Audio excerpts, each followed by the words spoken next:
The thorough analysis of the origin of a species. Lesson 24. Was the Creator's creation schedule hard? In Chapter 13, geographical distribution continues. Based on geographical distribution of organisms, irrationality of the separate creation and inevitability of natural selection are discussed in this chapter. He who admits the doctrine of the creation of each separate species will have to admit that a sufficient number of the best adapted plants and animals were not created for oceanic islands. The species of all kinds which inhabit oceanic islands are few in number compared with those on equal continental areas. For instance, even the uniform county of Cambridge has 847 plants and the little island of Anglesey 764, but New Zealand, extending over 78 miles of latitude, contains altogether only 960 kinds of flowering plants. The difference in numbers of species between oceanic island and mainland is a problem that its circumstantial causes should be traced. It is not rational to say that the Creator created a small number of species there. There are frequent occasions when there are entirely no animals of an order on some oceanic islands.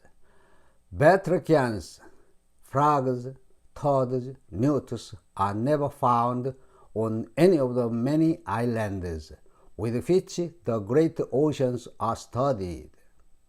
These are true in many islands with the exception of New Zealand and some others. This general absence of frogs, toads, and newts on so many true oceanic islands cannot be accounted for by their physical conditions. Why?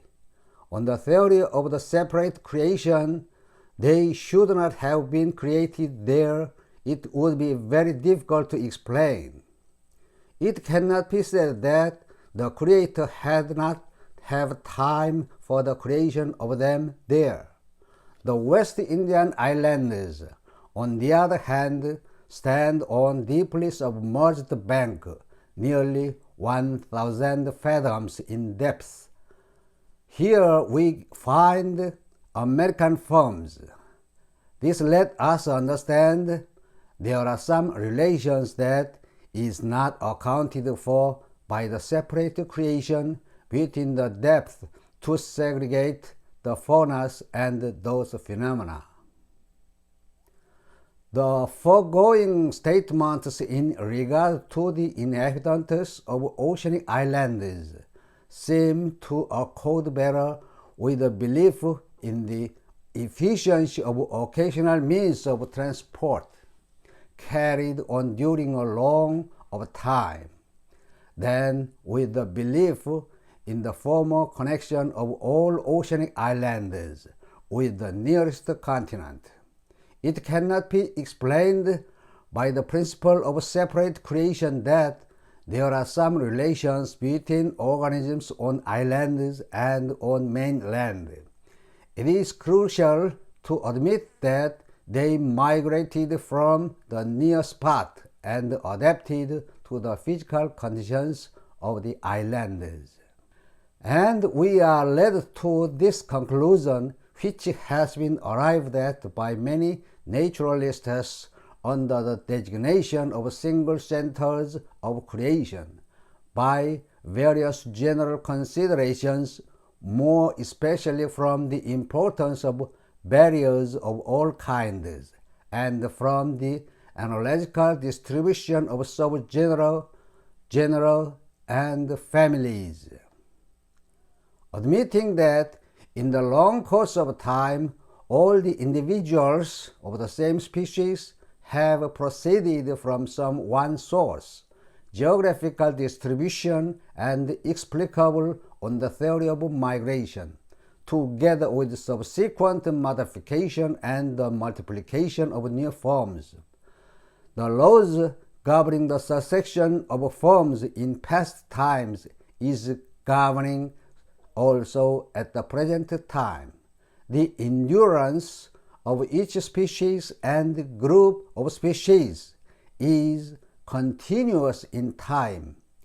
The apparent exceptions to the rule may be attributed to our not having yet discovered in an intermediate deposit certain forms which occurs both above and below. This is so in space.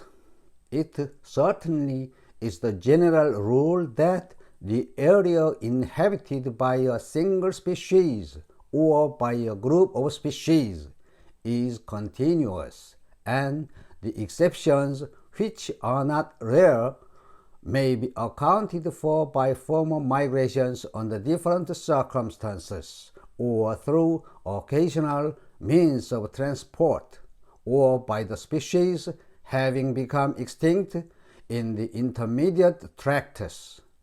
Organic beings are connected by the same bond of ordinary generations throughout time and space, and the law of variation have been the same, and modifications have been accumulated by the same means of natural selection. See you. Shalom.